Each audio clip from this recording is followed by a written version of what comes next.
আসসালামু আলাইকুম, সবাই কেমন আছেন? আশা করি সবাই ভালো আছেন। আলহামদুলিল্লাহ আমি ভালো আছি। তো বন্ধুরা, যখন সাধারণ ক্ষমা দিয়েছিল তখন কিন্তু আপনারা জান নাই, অনেকে অবৈধ হয়েছিলেন, বিধির বিষয়ে এসে অবৈধ হয়েছেন, অন্য কোনো কারণে অবৈধ হয়েছেন, জান নাই।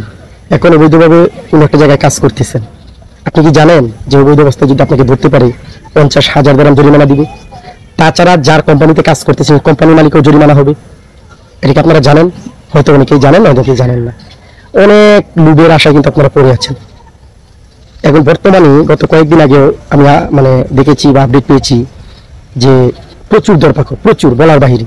তা আপনাদেরকে সাবধান করবো, যারা অবৈধভাবে কাজ করতেছেন, কাজ অবস্থায় ধরাত পড়লে কিন্তু 50,000 দিরহাম জরিমানা।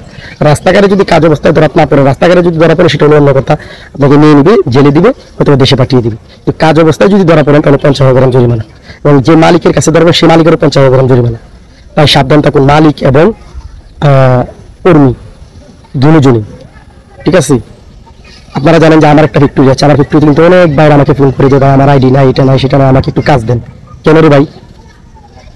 আপনার জন্য আমি 50 জন কর্মচারীকে বিপদে ফেলবো? সেটা কি সম্ভব? না, কখনোই সম্ভব না। তো ভালো থাকবেন, সুস্থ থাকবেন। আর অবৈধ যারা এখনো আছেন, এখনো আটটা শাস্তি, মানে সাধারণ ক্ষমতা নাই কিন্তু আটটা আছে, আপনার আটটা নিয়ে চলে যেতে পারেন। আর অবৈধ যদি থাকেন খুবই সাবধানে থাকবেন, খুবই সাবধান। আল্লাহ হাফেজ।